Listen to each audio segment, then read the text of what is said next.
नमस्कार जो है वो वैदिक काल से ही हमारे वैदिक काल में जो है सूर्य नमस्कार को हमारा वो रोज का एक क्रिया था, मतलब हमारा नित्य क्रिया जिसे हम बोलते हैं वैसे उस रूप में फॉलो करते थे। जैसे हम रोज खाना पीना, हमारा शौच जाना जो नित्य क्रियाएं थी, वैसे ही हमारा सूर्य नमस्कार भी हमारे जीवन का एक शैली बन गई थी। ये वैदिक समय की बात कर रही हूँ, लेकिन धीरे धीरे जैसे जैसे आधुनिकीकरण होने लगा हमारे समाज का, हमारे देश का, इस दुनिया का, जैसे जैसे आधुनिकीकरण होने लग गया तो क्या हुआ, धीरे धीरे योग भी उन संतों तक ही सीमित रह गया और हम जो आम लोग थे उसको इस चीज को हम इसका नियम जो हम कहते हैं कि नियम के अनुसार हम इसका पालन नहीं कर पाए।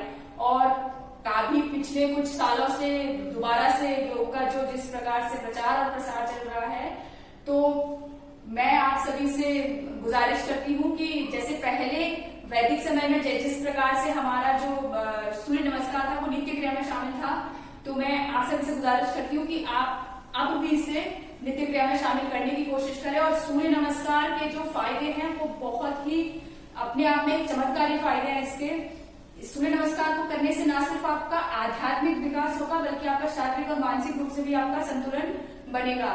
प्लस जिन लोगों को मोटापा है वो सूर्य नमस्कार उनके लिए बहुत ही फायदेमंद है।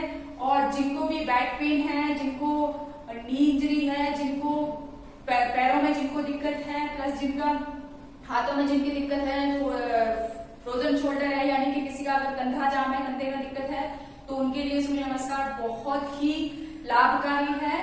प्लस आपके जो आपके सप्तचक हैं उनको जागृत करने के लिए सूर्य नमस्कार एक सबसे महत्वपूर्ण अभ्यास है। मैं आपको फिर से बता देती हूँ कि सूर्य नमस्कार एक ऐसी क्रिया है, एक ऐसा योगाभ्यास है जिसमें आपके संपूर्ण शरीर के जितने भी आपके संपूर्ण शरीर में जो भी, चाहे वो आंतरिक अंग हो चाहे वो बाहरी अंग हो, सबकी मसाज करता है। और उन लोगों के लिए जिनके पास समय कम होता है, जिनको सुबह ऑफिस के लिए निकलना होता है या बाकी और भी चीजें, ऑफिस से नहीं बाकी और भी चीजें, जो हाउसवाइफ्स हैं, जो गृहिणियां हैं, उनको भी सुबह समय नहीं मिल पाता है जल्दी से, तो अगर वो अपना सुबह 4-5 बजे जब भी उठती है, अपना अगर 15 से 20 मिनट का भी अगर समय आप इस अभ्यास के देंगे तो आपके जीवन में जो बदलाव आने लगेगा, आप उसे देखकर आपको जो एक खुशी मिलेगी वो बहुत ही एक अलग अनुभव होगा आपके लिए। तो सिर्फ 15 से 20 मिनट जिसमें आपका क्या होगा कि 5 से 10 चक्र आप सूर्य नमस्कार के करेंगे और फिर उसके बाद आप और ध्यान रखेंगे सूर्य नमस्कार को करने के बाद आपको शवासन जरूर लगाना है, क्योंकि क्या होता है कि हमारा शरीर बहुत ज्यादा सूर्य नमस्कार करते हुए बहुत ज्यादा एग्जॉस्ट हो जाता है, बहुत ज्यादा थक जाता है, आपको ऐसे लगता है। और उस टाइम पे आपको क्या होता है, जो आपकी एनर्जी, जो सूर्य नमस्कार से जो आपकी एनर्जी बहुत ज्यादा आपके शरीर में आ गई है और अब वो क्या होता है बाहर की तरफ जाना शुरू करती है, क्योंकि आपका शरीर उतना नहीं ले पाता उस एनर्जी को। तो उस एनर्जी को अपने शरीर में रखने के लिए ही आपको क्या करना होता है, अपने शरीर को जल्दी से शिथिल करना होता है। तो जल्दी से शिथिल करने के लिए आपके पास क्या होगा, शवासन होगा। आपको सूर्य नमस्कार को करने के बाद शवासन लगाना है, उसके बाद उठने के बाद आप जो भी आपको करना है, चाहे ध्यान करो चाहे प्राणायाम करो, वो कर सकते हैं। सिर्फ 15 से 20 मिनट, बहुत ज्यादा आपका नहीं मांग रही हूँ, सिर्फ और सिर्फ 15 से 20 मिनट। और आज जो मैं आपको सूर्य नमस्कार करके बता रही हूँ वो 24 स्टेप वाला है, यानी कि आपके पहला जो हाफ राउंड होगा वो 12 स्टेप में होगा, जिसमें पहले दायां पैर पीछे जाएगा और फिर बाद के जो 12 के बाद जो हमारी गिनती शुरू होगी उसमें बायां पैर पीछे जाएगा। तो कुल मिला के 24 बार हम इसको करेंगे, 24 स्टेप्स हमारे होंगे इसके। 24 स्टेप्स में हमारा एक राउंड पूरा होगा, यानी कि पहले स्टार्टिंग के 12 हमारा दाएं पैर से होगा और फिर लास्ट के 12 जो होंगे वो हमारा बाएं पैर से होगा। और इस प्रकार से 24 आसनों का एक राउंड बन जाएगा। और ध्यान रखना है सूर्य नमस्कार में सिर्फ 7 ही आसन आते हैं और उसमें से 5 आसन जो होते हैं वो रिपीट होते हैं। तो इस प्रकार से जो आसनों की संख्या है, अगर उन 5 आसनों को भी हम गिने, अगर वैसे आपसे पूछा जाए कि सूर्य नमस्कार में कितने आसन आते हैं, तो सिर्फ 7 आसन आते हैं, जिसमें से 5 जो है वो दोहराए जाते हैं और बाकी के 2, यानी कि हमारा जो अष्टांग और भुजंग आसन है वो नहीं दोहराया जाता है। हम भुजंग आसन से सीधा पर्वतासन में आ जाते हैं।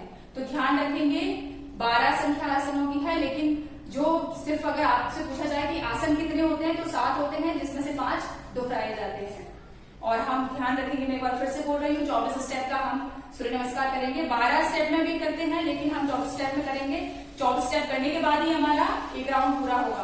तो चलिए शुरू करते हैं। मैं आपको जो करके दिखाऊंगी उसमें मैं आपको आसन लगाते लगाते मैं आपको बताऊंगी। अच्छा, इसमें एक और चीज मैं बता दूं कि जब भी हम सूर्य नमस्कार करते हैं या कोई भी आसन करते हैं तो हम एक पर्टिकुलर चक्र पे, जो भी हमारे शरीर में चक्रास है, 7 चक्रास जो है, सप्त चक्र जो है, उन पे फोकस करते हैं।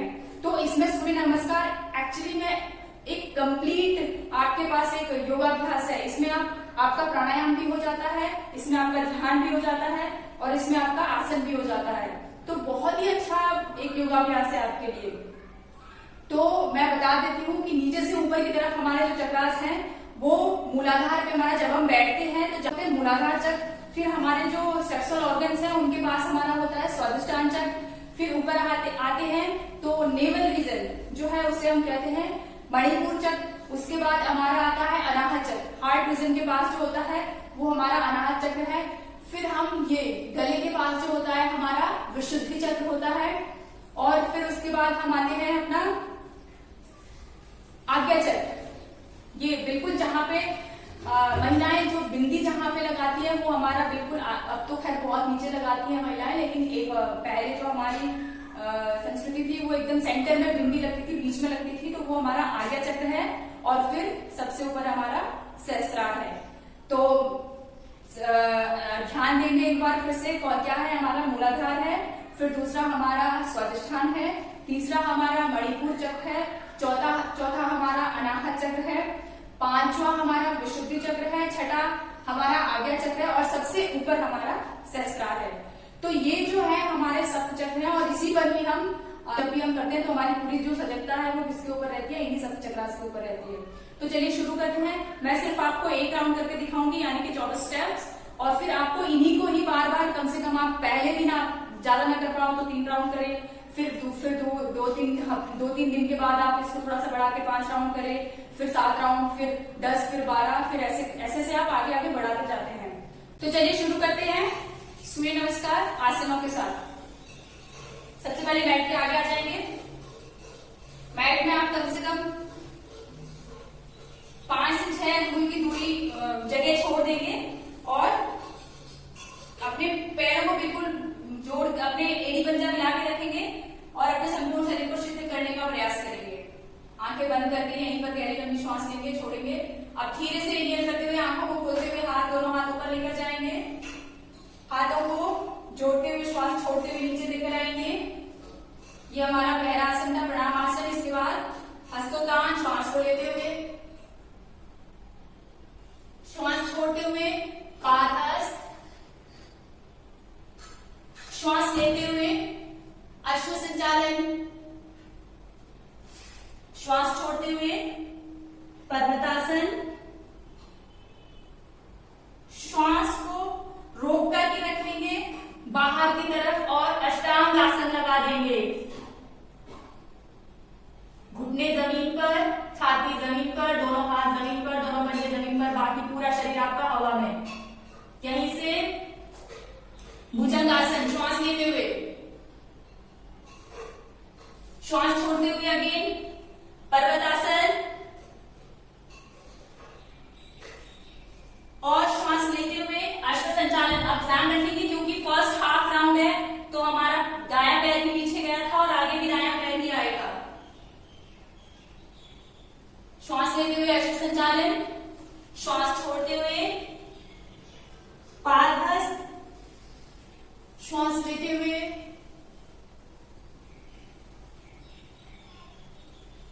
हस्तोत्तान और श्वास छोड़ते हुए प्रणाम। ये था फर्स्ट हाफ राउंड और अब लास्ट हाफ राउंड पर जाना है।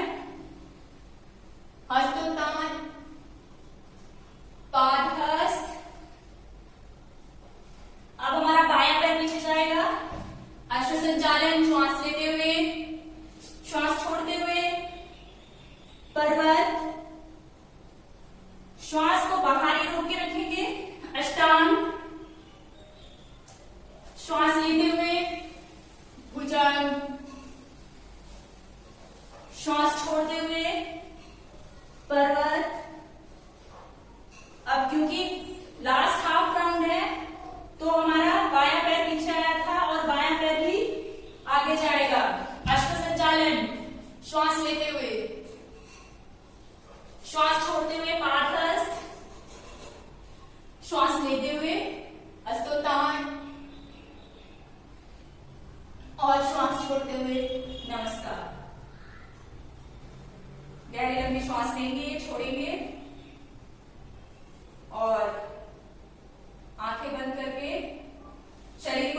सूर्य नमस्कार के आसन। अब इसको मैं बता देती हूं कि कौन से आसन में आपका कौन से चक्र पर ध्यान जाएगा। तो सबसे पहले हमारा प्रणाम आसन है। प्रणाम आसन में आपका ध्यान कहां जाएगा? अनाहत चक्र पर। दूसरा हमारा आसन आता है हस्तोत्तान आसन। हस्तोत्तान आसन में आपका ध्यान कहां जाएगा? विशुद्धि चक्र में। इसके बाद हमारा तीसरा जो आसन है वो है पादहस्त, और पादहस्त आसन में आपका ध्यान कहां पर जाएगा? स्वाधिष्ठान चक्र पर। इसके बाद हमारा अश्वसंचालन है। अश्वसंचालन में आपका ध्यान जाएगा आज्ञा चक्र पर। इसके बाद आपका पर्वत आसन आता है। पर्वत आसन में आपका ध्यान जाएगा विशुद्धि चक्र पर। इसके बाद आपका अष्टांग आसन आता है। अष्टांग आसन में आपका ध्यान जाएगा मणिपुर चक्र पर। और इसके बाद हमारा भुजंग आसन आता है। भुजंग आसन में आपका ध्यान जाएगा स्वाधिष्ठान चक्र पर। इसके बाद जो हमारा भुजंग आसन के बाद सीधा दोबारा हम पर्वत आसन, अब आसन दोहराए जा रहे हैं तो दोबारा से पर्वत आसन पर आएंगे। और पर्वत आसन में आपका ध्यान कहां पर जाएगा? विशुद्धि चक्र पर। उसके बाद हमारा अश्वसंचालन आएगा। अश्वसंचालन में आपका ध्यान आज्ञा चक्र पर जाएगा। उसके बाद हमारा पादहस्त आएगा जिसमें आपका ध्यान दोबारा से स्वाधिष्ठान चक्र पर जाएगा। उसके बाद हस्तोत्तान आएगा जिसमें दोबारा से आपका ध्यान विशुद्धि चक्र पर जाएगा। और लास्ट आपका प्रणाम आसन, शुरू भी उसी से होता है, खत्म भी उसी पर होता है, उसमें आपका ध्यान अनाहत चक्र पर जाएगा। तो आशा है आप सबको ये संपूर्ण जो सूर्य नमस्कार का जो वीडियो है वो आपको समझ में आया होगा, आपको पसंद आया होगा। एक चीज मैं और बोल देती हूँ कि सूर्य नमस्कार जब भी हम करते हैं तो हमारी सूर्य नाड़ी यानी कि पिंगला नाड़ी जो राइट साइड चलती है वो उस समय संचालित होती है। तो वो क्या करती है? आपके संपूर्ण शरीर को बहुत गर्म कर देती है, क्योंकि वो बहुत जल्दी एक्टिव हो जाती है सूर्य नमस्कार करने से। और क्योंकि सूर्य की प्रवृत्ति गर्म है तो इसलिए आपका संपूर्ण शरीर बहुत जल्दी गर्म हो जाता है। इस समय आपका रक्तचाप बहुत तेज होता है, उच्च होता है। तो जिनको ब्लड प्रेशर हाई रहता है वो सूर्य नमस्कार को बहुत ही धीमे करेंगे। और बाकी के लोग जिनको वेट कम करना है वो सूर्य नमस्कार को एकदम लयबद्ध तरीके से कम रोज 12 से 15 चक्र ऐसे ही कर जाएंगे। जो हमने अभी एक चक्र किया वैसे ऐसे ही 24 स्टेप्स के कम से कम 12 से 15 राउंड रोज करने की कोशिश करें तो आपको बिल्कुल, मैं आपको विश्वास देती हूँ कि आपका जो वजन है वो भी धीरे धीरे कम होगा। तो आशा है आप सभी को मेरा ये वीडियो समझ आया होगा, पसंद आया होगा। और अगर आपको पसंद आया तो प्लीज मेरे वीडियो को लाइक करें, शेयर करें, सब्सक्राइब करें।